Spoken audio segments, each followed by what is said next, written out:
Isso orientou a vida toda dele. Há uma coerência muito grande na biografia dele. Do começo ao fim, existe um compromisso, uma ética, uma utopia, um sonho por um outro mundo possível.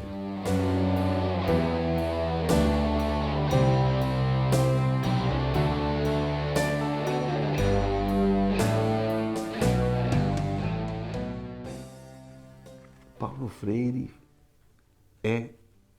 foi, continua sendo importante,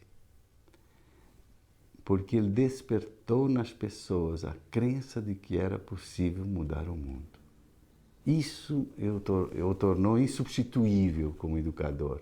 Isso o torna insubstituível hoje. Essa condição de Paulo Freire de despertar tanta gente no mundo, até hoje continua fazendo isso, porque é toda uma obra orientada por esse fio condutor de generosidade, de altruísmo. Há na obra de Paulo Freire uma imensa reserva de altruísmo. Portanto, de generosidade, de bondade, que são as características da humanidade.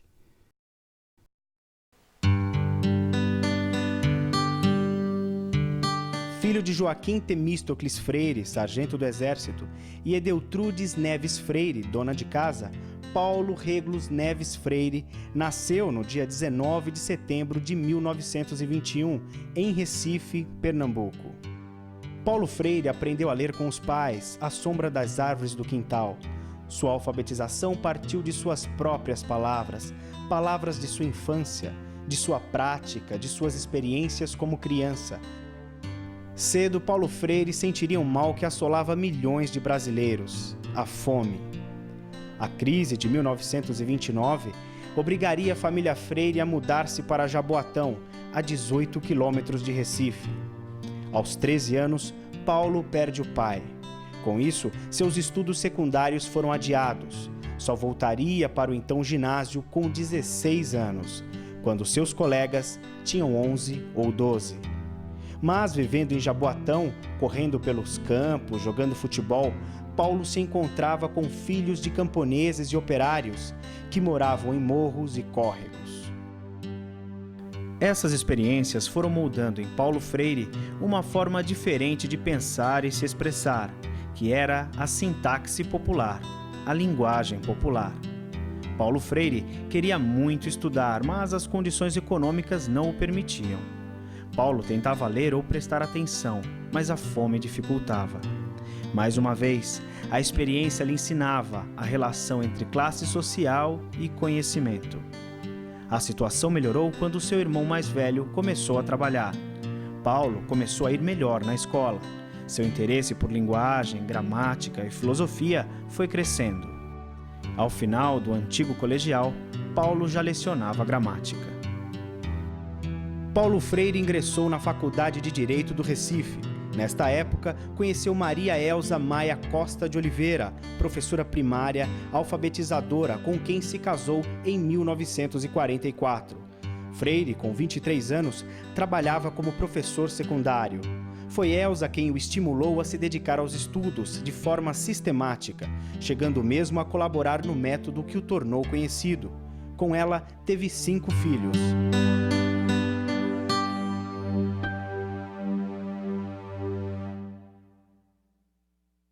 Nesse período ele começou a trabalhar no SESI. Foi onde ele teve um contato muito próximo com os trabalhadores. Mesmo estando no curso de Direito, ele foi formado em Direito, ele sempre teve esse contato com os trabalhadores, através da direção dos cursos de extensão da Universidade do Recife, mais tarde e antes no SESI. E ele dizia: eu agora, por exemplo, vou querer fazer uma comparação, ou umas comparações entre como o doutor vive e como nós vivemos, para explicar toda essa questão de bater em filho, de dialogar com o filho. Diz, por exemplo, eu não conheço a casa do doutor, onde o doutor mora. mas eu não tenho dúvida nenhuma de que ele mora numa casa solta dos dois lados. Essa é uma expressão muito nordestina, quer dizer, uma casa de oitões livres. Como é essa casa aqui? É livre desse lado, livre do lado de lá, solta no terreno. Então ele deve morar numa casa solta dos dois lados. Deve ter um jardinzinho na frente com uma graminha inglesa. Aí diz, quantos filhos o senhor tem? Eu disse, eu tenho 5. Nessa altura eu já estava começando a ficar assim. Eu tenho 3 meninas e 2 meninos. Eu disse, muito bem. Então o senhor tem, a sua casa deve ter um quarto muito bom para o senhor e sua mulher. Depois deve ter 2 quartos grandes, onde deve dormir as 3 meninas. Quer dizer, uma pode dormir, a mais velha, num quarto só, a outra dorme nos 2, e um terceiro quarto dorme 2 meninos. Então o senhor deve ter um quarto para seus livros. O senhor é doutor, tem que ter livro. Tem os seus livros aí. Agora, tem uma boa cozinha com toda a linha Arno. Isso era uma coisa que nos anos 50 se falava muito, a linha Arno. Eu até nem devia fazer propaganda da Arno. Então tinha batedor, tinha isso, toda uma série desses instrumentos primeiros, não técnicos de cozinha. O senhor deve ter um chuveirinho elétrico, toma seu banho morno. Tem uma sala boa para comer. Os meninos têm comida, têm leite, têm roupa, têm médico. Basta dar um espirro, sua mulher chama o doutor vai lá, o tal do pediatra, examina os meninos e dá o remédio. Quando o senhor chega de noitinha em casa, eles estão já de banho, o último banho já foi tomado. Eles tomam a sopinha deles e tomam a benção, pai, e vai tudo dormir direitinho, depois que brinca. E o senhor fica sozinho com sua mulher, vê um cineminha se quiser, vai ao cinema, visita um amigo, volta para casa mais tarde. O senhor dorme bem, deve ter ventilador no mínimo. Agora, se o senhor não tiver diálogo com seus meninos, o senhor é que não merece respeito nenhum. Agora, como é que nós moramos? Numa casa que tem um quarto só que é tudo. É banheiro, é sala, é quarto de dormir, é tudo, com os cachorros misturados. Quando nós chegamos em casa às 8 horas da noite, 7 horas da noite, os meninos estão endiabrados porque não comeram bem, estão sujos, não tem água para tomar banho, porque a gente não tem banho, não tem chuveiro elétrico, a gente não tem água assim solta em casa. Os meninos estão com fome, chateados, cansados, aborrecidos e impertinentes, e nós não podemos deixar de dormir, porque no dia seguinte, às 4 horas da manhã, a fábrica apita para acordar o bairro inteiro. E é isso mesmo. As fábricas despertam a cidade, não é apenas o seu operariado. E aí dizia ele, agora como é que o senhor vai querer que com uma situação como essa a gente tenha o diálogo que o senhor quer? E eu morto, quer dizer, o homem fez naquela noite uma análise de classe que eu não tinha sido capaz de fazer. Em Angicos, uma pequena cidade no sertão do Rio Grande do Norte, à beira da antiga estrada de ferro, começaram uma revolução. É uma revolução de verdade, séria, bem organizada. Sua primeira fase durou apenas 40 horas. É uma pequena revolução cristã, o alvorecer de autêntica reforma de base que está repercutindo em todo o Brasil e que possivelmente logo envolverá o país inteiro. 15 universitários chegam a Angicos para tirar do escuro aquela gente. Voluntários sacrificaram as férias e o conforto de Natal para começar o processo revolucionário da educação. Vieram ao sertão para ajudar a salvar o Brasil com honestidade.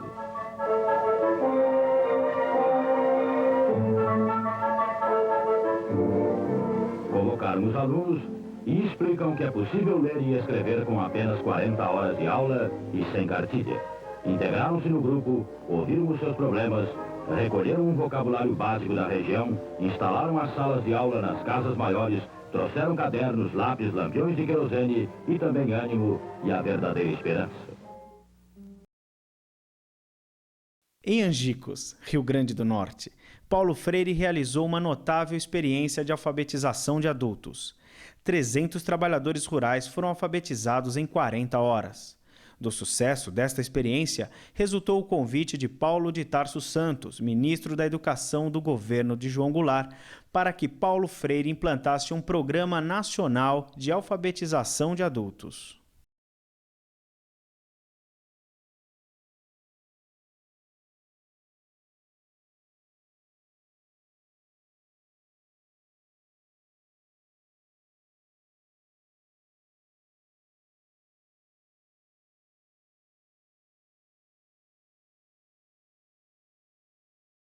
Essa trajetória de Paulo Freire começa, sobretudo na década, final de 50, os anos 50. Em 58, ele aparece como um defensor da educação de adultos, propondo um plano nacional de alfabetização de adultos, que acaba depois sendo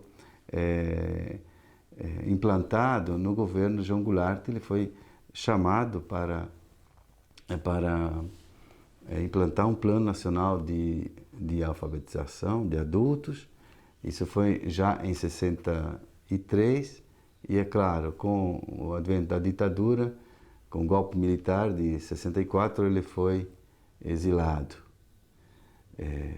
justamente por temer que o método Paulo Freire, que as suas ideias despertassem desejos revolucionários, etc. E o governo discricionário, o governo autoritário, não estava nada interessado em Paulo Freire, muito pelo contrário. No Chile, eu recém-chegado, um dia saio com um companheiro chileno e põe a mão no ombro dele, bem a meu jeito. E ele se sente mal e faz assim, dá um trejeito no corpo e olha para mim e me diz: Paulo, no Chile, um homem não põe a mão no ombro do outro homem. Ele disse: olha, muito obrigado. E eu não sabia tudo, mas eu te agradeço. E quando foi mais tarde que tomei meu ônibus para ir para casa, eu fui pensando no ocorrido e dizia a mim mesmo: puxa, falta alguma coisa a uma cultura que rejeita um gesto afetivo. E anos depois eu vou à África pela primeira vez e vou dar um curso na Universidade de Dar es Salaam, na Tanzânia. E fiquei maravilhado, porque chego e encontro um campus da universidade cheio de mangueiras, cheio de cajueiros, tudo florido, florando com perfume. E no intervalo da primeira aula, eu saio passeando no campus com um professor tanzaniano que estava no curso. E, de repente, ele agarra minha mão e faz assim, com minha mão, e fica balançando assim no jardim. E eu, feito doido, entende, com aquilo, eu digo: meu Deus do céu, se um recifense passa por aqui agora, que vai dizer que Paulo se degenerou completamente. E eu não concordaria com essa análise, viu? Mas afinal de contas, eu estranhava lá dentro de mim mesmo, estava vendo aquela resposta macha, não? E como é que o homem pega a mão de homem, tudo. E mais adiante, ele tem a impressão que ele quis tirar o cigarro dele, soltou minha mão e eu meti as duas nos dois bolsos, uma cá, outra cá, para não dar mais chance a pegar na minha mão, entende? E quando fui para casa, eu disse: se realmente há alguma coisa errada na minha cultura que não permite um gesto afetivo. Quer dizer, a mesma coisa. Então, vocês não imaginam quanto eu aprendi no segundo momento dessa prática, dessa experiência do corpo, do toque do corpo. E aí eu me curei. Não? Me lembro que anos depois, 2 ou 3 anos depois, eu fui à Índia e passei mal, quase morro, com uma infecção provocada por um inseto, e tive 40 graus, 42. de febre, com assistência médica diária, com enfermeira dentro do meu quarto o dia inteiro, 24 horas, um negócio muito sério. E eu me lembro que o médico pegava minha mão, o médico indiano pegava minha mão, alisava minha mão, entendeu? E dizia, Dr. Freire, não se preocupe, eu vou deixar você vivo de novo, boa, com a saúde. Alisando minha mão, e eu não sentia nada mais, estava completamente curado. No exílio, trabalhando na reforma agrária, ele começou a escrever as suas grandes obras, né? Em 67, publicou em português Educação com Prática de Liberdade, escreveu em 68 Pedagogia do Oprimido. Depois de Pedagogia do Oprimido, depois do Chile, ele foi por um curto período nos Estados Unidos, viveu 10 anos, a década de 70 inteira, em Genebra, mas ele não vivia em Genebra, ele estava na África, porque ele residia em Genebra, mas ia constantemente, passava meses na África, nas colônias que estavam se libertando e se libertaram. Esse foi um período muito rico, porque Paulo Freire teve uma experiência brasileira, uma experiência latino-americana, uma experiência norte-americana, uma experiência europeia, uma experiência africana. Paulo Freire se tornou cidadão do mundo. A África o tornou cidadão do mundo. Foi a grande experiência dele.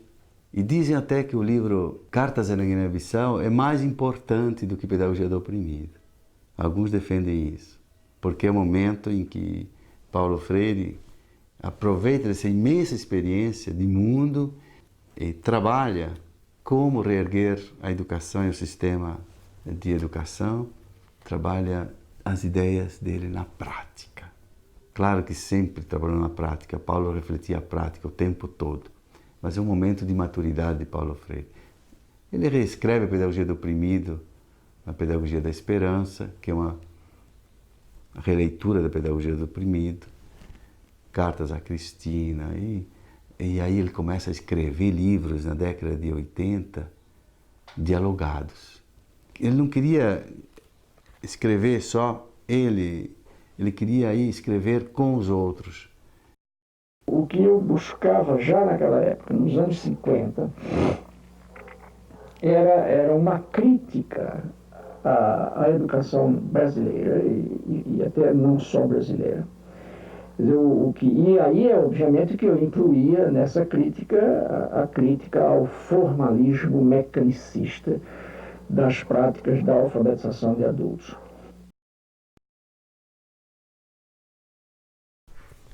O Paulo Freire disse que não era um inventor de um método. De fato, é preciso entender isso, porque quando se fala em método, Paulo Freire, não se fala em uma técnica, uma mera técnica, né? Se fala numa teoria do conhecimento.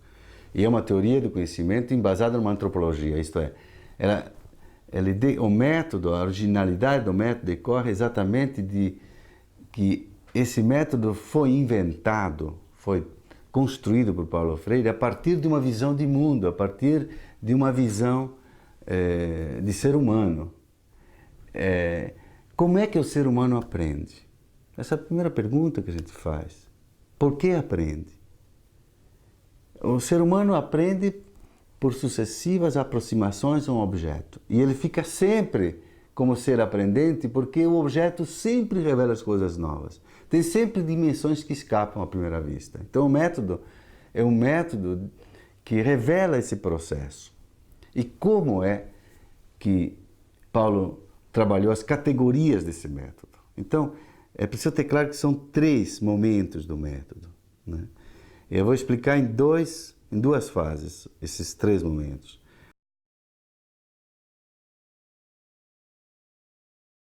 O primeiro momento é o da investigação temática. É assim que ele denominava o primeiro passo, Paulo Freire, que era descobrir na criança, no jovem, no adulto, o que ele já sabe, para partindo do que ele sabe, conhecer melhor o que sabe, e conhecendo melhor o que sabe, poder conhecer mais do que já sabe. Esse é um processo natural. Para isso, Paulo Freire dizia, não tem outra coisa a não ser motivar, seduzir, porque existe já uma curiosidade no ser humano. jovem, criança, adulto, todos.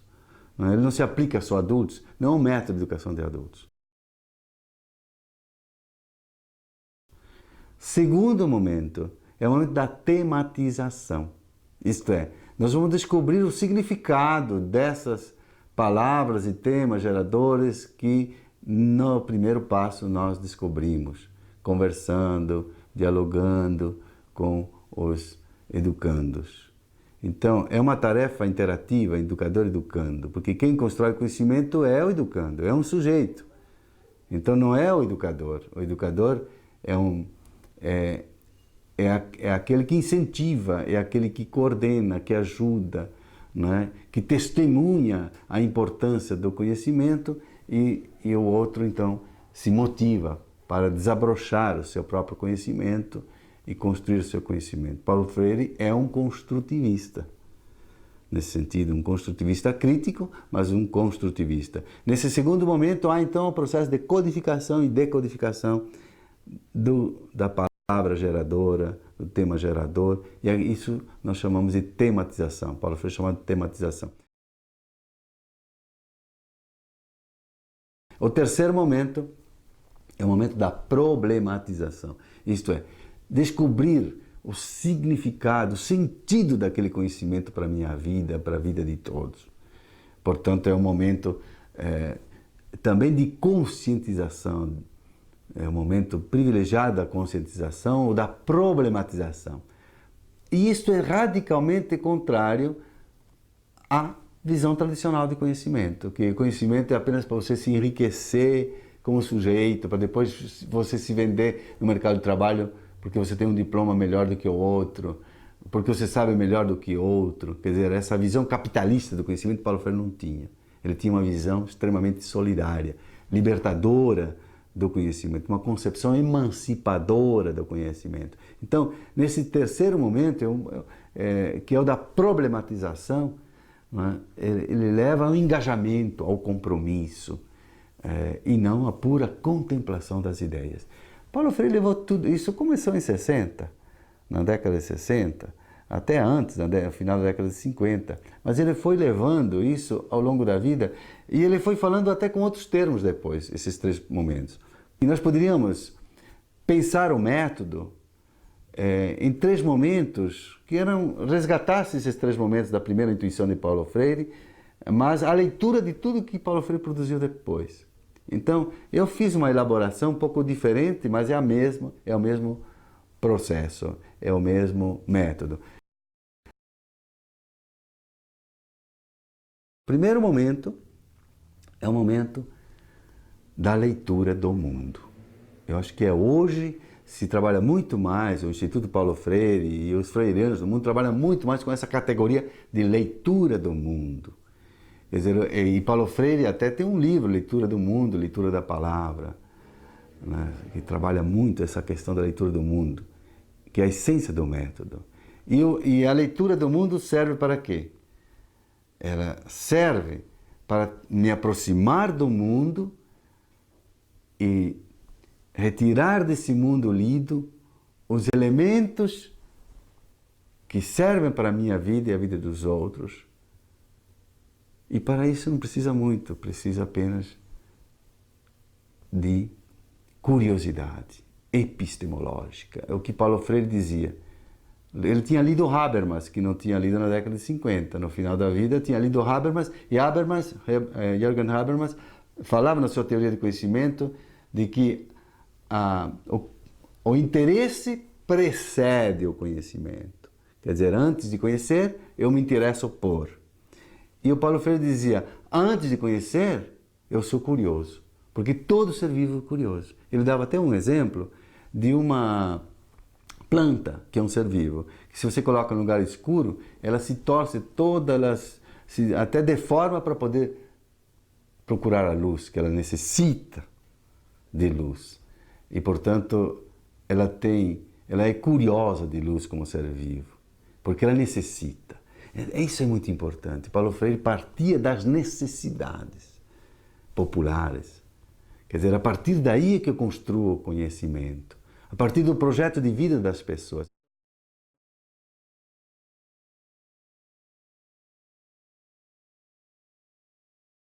O segundo momento é compartilhar o mundo lido. Isso é muito importante entender, porque para Paulo Freire não há conhecimento válido, a não ser que ele seja um conhecimento compartilhado com o outro. E para esse segundo momento, exige-se o diálogo. Não é mais a curiosidade do primeiro momento, é o diálogo no segundo momento. Então, se eu perguntar a quem está do meu lado, você também lê o mundo? É assim mesmo?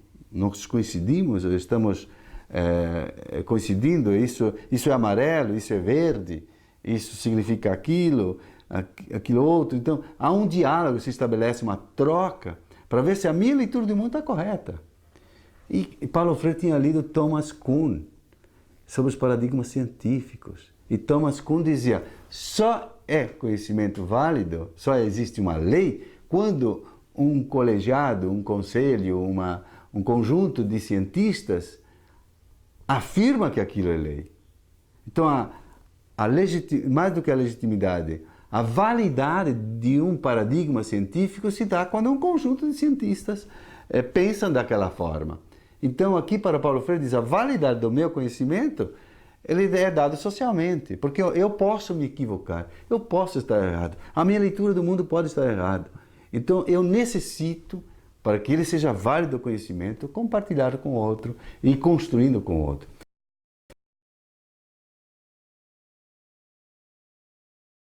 E o terceiro momento é o momento da construção, da reconstrução do mundo lido. Tudo está ligado à questão da leitura do mundo. Se eu leio o mundo, compartilho o mundo lido, agora juntos vamos reconstruir o mundo. O conhecimento tem uma função emancipadora. Ele não é para contemplar o mundo, para registrar como o mundo é, mas para reconstruir o mundo. Por isso que é um método revolucionário, por isso que é um método extremamente atual nesse sentido, mas ele não pode ser visto como uma técnica. Ninguém consegue aplicar Paulo Freire como uma técnica. E daí a dificuldade de aplicar, entre aspas, Paulo Freire. Porque ele não é aplicável, a não ser que você coincida com os pressupostos do método, que são pressupostos antropológicos, de uma visão de mundo transformadora do mundo, de uma visão de ser humano engajado na transformação do mundo. Então, o conhecimento, ele adquire uma função libertadora. E isso é muito importante de entender quando se fala em método Paulo Freire, senão a gente vai simplesmente reduzi-lo a uma pura técnica.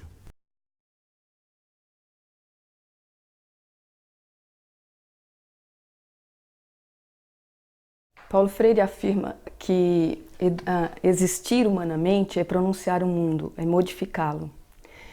E uma educação como prática da liberdade, que foi a grande causa pela qual lutou Paulo Freire a vida inteira, ela não pode se dar sem o conhecimento do mundo, da realidade em que os educandos estão inseridos. Os educandos, quando chegam à escola, quando chegam à sala de aula, chegam com eles histórias de vida, experiências, saberes, conhecimentos, formas de interpretar a realidade. Esses educandos convivem com uma determinada família, com um determinado grupo, aprendem com essa família a valorizar determinadas ideias, determinados comportamentos. E a escola não pode ignorar essa forma de esses educandos estarem sendo no mundo, estarem interpretando essas realidades. Eles têm uma forma de se expressar, dominam um determinado nível linguístico, têm uma concepção do mundo feminino, do mundo masculino, dos grupos étnicos, raciais, das opções sexuais.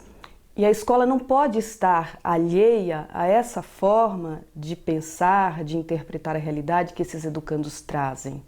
Eu não posso, enquanto educadora ou enquanto educador, autoritariamente, sem conhecer essa realidade, esse contexto, determinar os conteúdos com os quais eu vou trabalhar. Então, Paulo Freire fala que a educação como prática da liberdade é uma educação dialógica. E diálogo aí não significa você determinar na sala de aula que uma vez por semana ou a cada 15 dias, você vai abrir espaço para ouvir o seu aluno falando sobre um determinado assunto, o que ele pensa sobre um determinado assunto. O diálogo nessa perspectiva começa quando o educador se questiona, se pergunta sobre o que ele vai dialogar em sala de aula.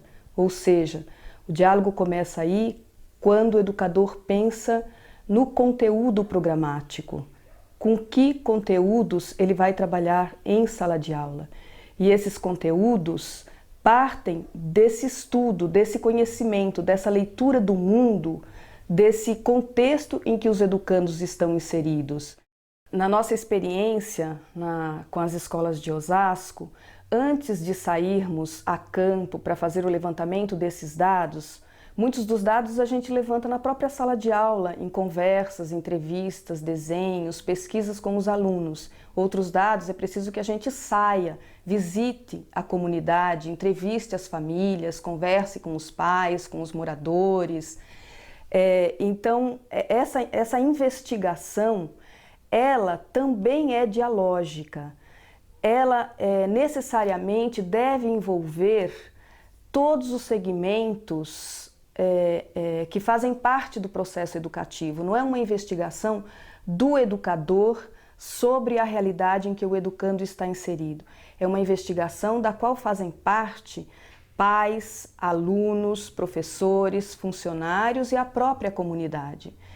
E aí, depois de preparada a comunidade, nós, por exemplo, formamos grupos de formação de pais, grupos de formação de alunos, grupos de formação de professores. E nesses grupos nós trabalhamos, explicamos a importância dessa leitura do mundo freiriana para a elaboração do projeto político-pedagógico da escola. Nós determinamos um dia em que todas essas pessoas que foram envolvidas nesse processo de formação saíram a campo para visitar a comunidade. Então, com questionário em mãos, com prancheta, caneta, crachá, identificando a escola, identificando a atividade. Chegamos até divulgar na comunidade através de faixas, de cartazes, no açougue, na padaria, na farmácia, panfletamos as feiras do bairro. Então, essa leitura do mundo, ela é importante não só pelos resultados que ela traz. Quando eu tenho lá as respostas nos questionários, ou as respostas que eu obtenho através das entrevistas ou dos desenhos, ela é, por ela mesma, pedagógica, ela ensina no processo. Então, não importa só o resultado, o produto, mas toda essa forma de organização, os contatos que a gente fez com os pais, com os alunos, com os professores, esses grupos de formação, no dia da saída a campo, a preparação dos questionários, que perguntas vamos fazer, como que é essa realidade aqui, queremos detectar que situações dessa realidade. Todo esse processo de organização para a saída a campo nos ensinou muito. Foi um total de 167 famílias entrevistadas. E aí perguntamos sobre o grau de instrução dos moradores, quantos estavam empregados, quantos desempregados, se havia analfabetos ou não, quando ficam doentes, a quem eles recorrem, se há farmácia, se há o posto de saúde, se há hospitais, se há curandeiros, ervas medicinais caseiras, se eles tinham lazer, se havia espaços de lazer no bairro, que espaços são esses, como eles ocupavam esses espaços, o que eles pensam sobre a escola, que contribuições eles poderiam dar para mudar as situações que eles apontavam como situações críticas, dificuldades de existência nesse espaço. Então foi um dia inteiro entrevistando todas essas famílias, levantando esses dados, fotografando, anotando comentários, olhares, silêncios, porque às vezes as respostas não vêm através das palavras, vêm através do silêncio ou do não sei. É importante que quem sai a campo fique atento a esses detalhes. Então, para que a gente possa sair a campo, levantar esses dados, é necessário que a escola tenha um mínimo de organização, que ela se prepare para essa saída a campo. A partir desse levantamento de dados, a tabulação e a sistematização desses dados num dossiê. E essa sistematização é feita também com a participação de pais, alunos, professores. O processo é sempre integrando o máximo possível os diferentes segmentos que compõem a comunidade escolar. Dessa sistematização, nós chegamos às situações significativas dessa realidade. E o que são essas situações significativas? São essas situações que condicionam o cotidiano, a existência cotidiana dessas pessoas. A partir dessas situações significativas, nós chegamos às questões geradoras desse contexto. E aí as diferentes áreas do conhecimento, português, matemática, geografia, interpretando essa realidade, interpretando esses dados, chegando a essas questões geradoras, vão buscar no conhecimento historicamente acumulado e fazer o recorte desse conhecimento que vai dar respostas a essas questões geradoras. Então, a definição do conteúdo programático a ser trabalhado se dá a partir dessas questões. Cada área do conhecimento, de maneira interdisciplinar, vai buscar como e o que conteúdos podem permitir, contribuem para explicar essas questões que a realidade apresentou.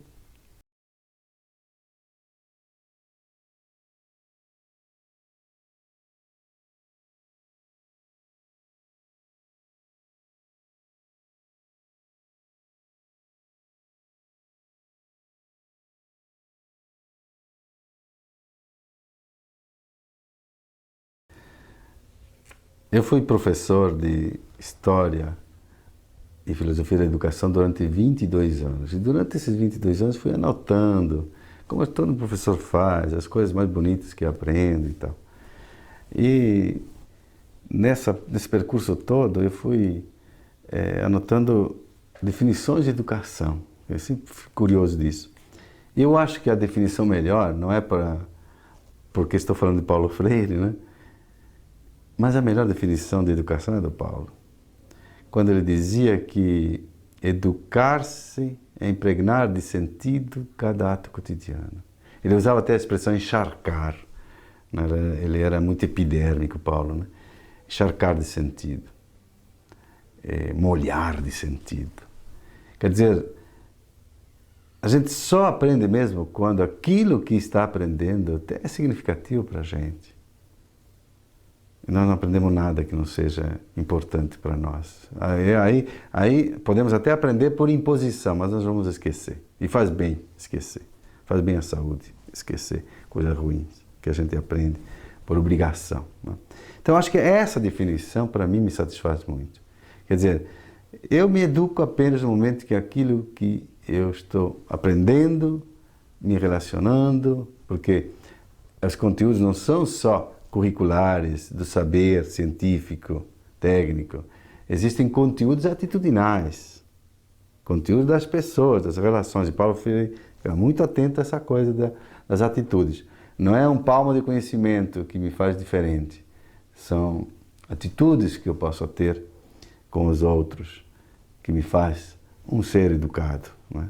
Então eu queria partir dessa definição de educação para situar nessa concepção de educação de Paulo Freire como é que ele via o conhecimento. Em primeiro lugar, nós aprendemos ao longo de toda a vida. Isso está claro. Porque no último livro dele, Pedagogia da Autonomia, ele fala que nós somos seres inacabados e por isso que estamos aprendendo sempre. Então nós temos que nos reconhecer como seres inacabados e continuar aprendendo ao longo de toda a vida. É incrível como Paulo realmente dá uma resposta muito atual, porque hoje se fala muito em educação permanente, educação contínua, e é exatamente isso que Paulo Freire tinha como base de sua teoria. Não há tempo próprio para aprender, aprendemos a vida toda. Segundo, aprender não é acumular conhecimentos. E hoje, sobretudo, os conhecimentos são tão voláteis. As informações envelhecem tão rapidamente que não adianta ficar acumulando informações, não é? E dados, datas, fatos, não é? Porque isso vai logo ser superado, não é? O que não é superado é a nossa capacidade de continuar aprendendo. Por isso que a terceira tese, digamos, de Paulo Freire sobre aprendizagem é que o importante é aprender a pensar e a pensar a realidade, não pensar pensamentos e reproduzir pensamentos. Uma quarta tese é de que decorre de toda a sua obra, da leitura da sua obra, é que é sempre possível aprender, é um sujeito que aprende e não é um coletivo que aprende. Nós aprendemos em contato com o mundo, com o outro, mas é sempre um sujeito que aprende. Daí Paulo se preocupar muito com a identidade na aprendizagem e respeitar a identidade. Uma vez me perguntaram qual era, inclusive, das teses de Paulo Freire a mais importante, que estava ligada ao êxito da obra dele, por que era importante no mundo. Hoje ele está sendo... existem freirianos em 90 países, segundo nossos fichários aqui, nossa Unifreire aqui no Instituto Paulo Freire, nós catalogamos os autores que estudam Paulo Freire. E já conseguimos catalogar 90 países, em 90 países.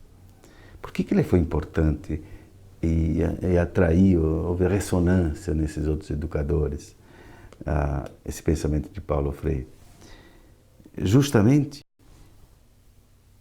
porque a teoria dele é uma teoria de respeito do outro.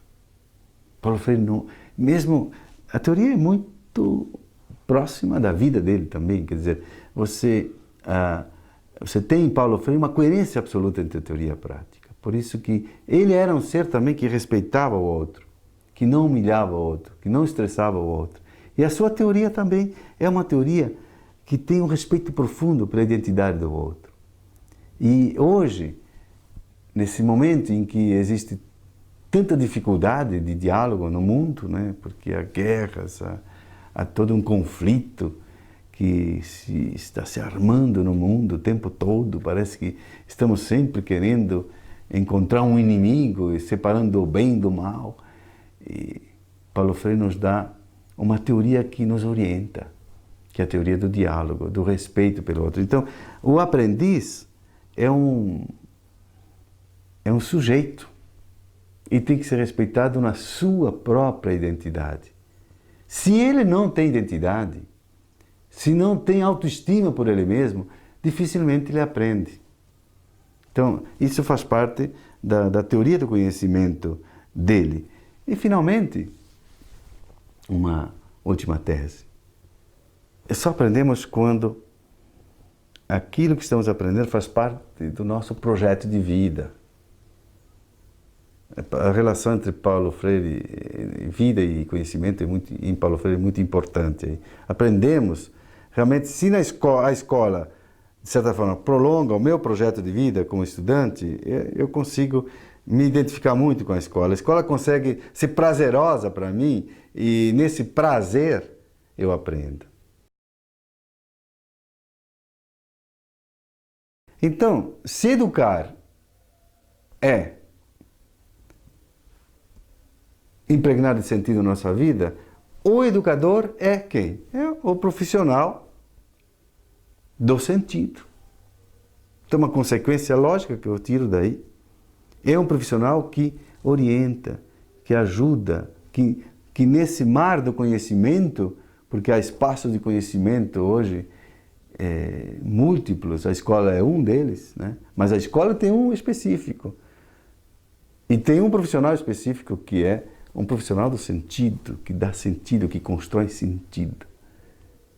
Eu tiro isso como uma consequência já estou tirando, claro, continuando um pouco a partir do que Paulo Freire está nos legou, tirando consequências do seu pensamento com relação ao professor. Então, é muito mais um animador, é muito mais um organizador da aprendizagem do que um lecionador que fica dando aulas apenas, né? Comunicando apenas, dando comunicados. Ele ajuda a organizar o trabalho. E não é isso que é a coisa mais importante, é o aluno ter capacidade de organizar o seu trabalho, de caminhar por ele mesmo, de ter autonomia intelectual. Esse é um papel fundamental da educação, fazer com que o aluno tenha autonomia intelectual e consiga andar com as próprias pernas.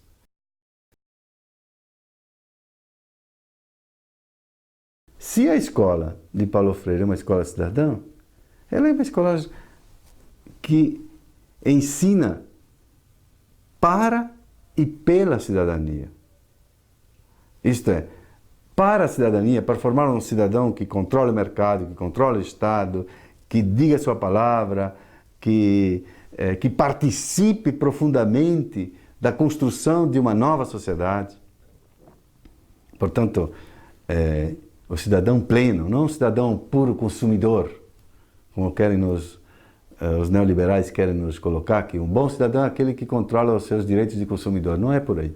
É uma concepção de cidadania muito restrita. É um cidadão plenos, que Paulo Freire defendia. Então essa escola forma para a cidadania e pela cidadania, isto é, ela é cidadã, ela exerce a sua cidadania internamente, escolhendo seus dirigentes, tomando decisões de forma democrática através de conselhos de escola ou colegiados. Essa é a escola de Paulo Freire, a escola cidadã e a escola autônoma que ele definiu. O aluno, para Paulo, tinha que ser protagonista. Ele tinha que participar de tudo que diz respeito à sua vida e não receber as normas de fora.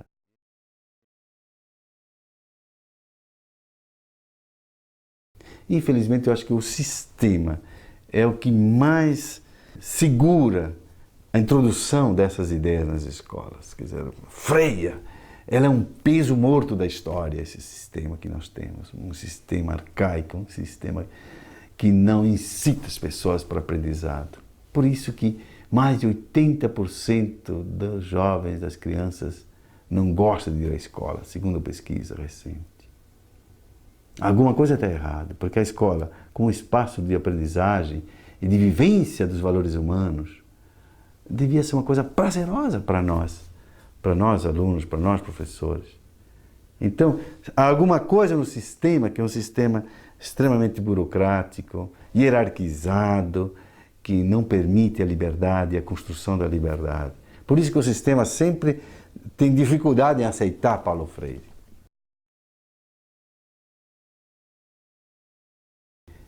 O conhecimento não é só histórico, isto é, depende do contexto histórico.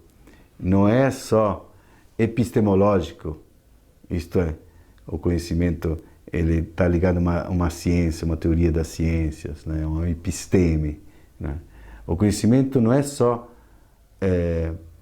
lógico, isto é, ele está articulado por uma linguagem, ele é também dialógico.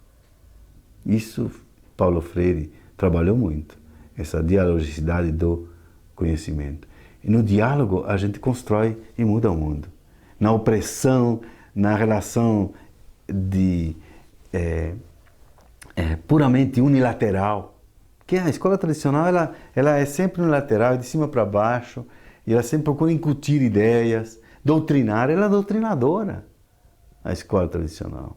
É doutrinadora, ela quer formar gente, em vez de querer formar-se formando.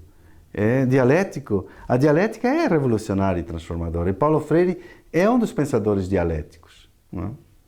Quer dizer, ele leu Marx, ele leu Habermas, ele leu Gramsci. Claro que ele fez uma síntese própria. A contradição é o berço da mudança, é o berço da liberdade, é o berço da transformação. E a contradição se dá apenas quando existe diálogo. O conflito não exclui o diálogo gera conflito e o conflito pode gerar diálogo. E Paulo Freire trabalhou muito com essa relação de diálogo e conflito o tempo todo. E o conflito tem que ser humilde, tem que reconhecer que a gente só conhece um pouco da realidade e que a gente vai somando esses conhecimentos e aumentando o conhecimento. E aumentando e socializando esse conhecimento. Quer dizer, a revolução está exatamente nesse compartilhamento do mundo que exige solidariedade, diálogo.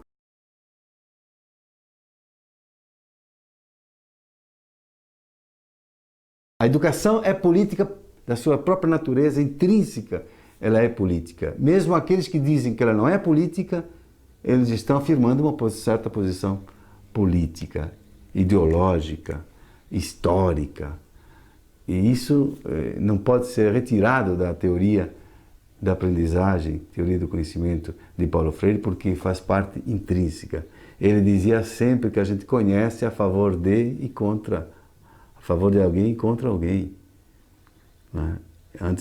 E o tempo todo, esse conhecimento impregnado de história, e o conhecimento está, né, impregnado de existência humana.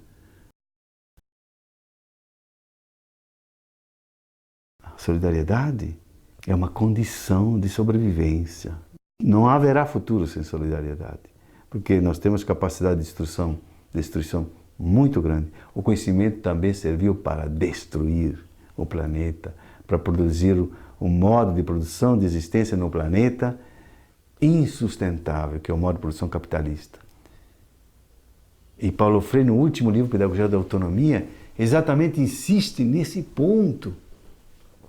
A essência do neoliberalismo, da ética neoliberal, da ética do mercado, é exatamente ela fazer com que a gente deixe de sonhar.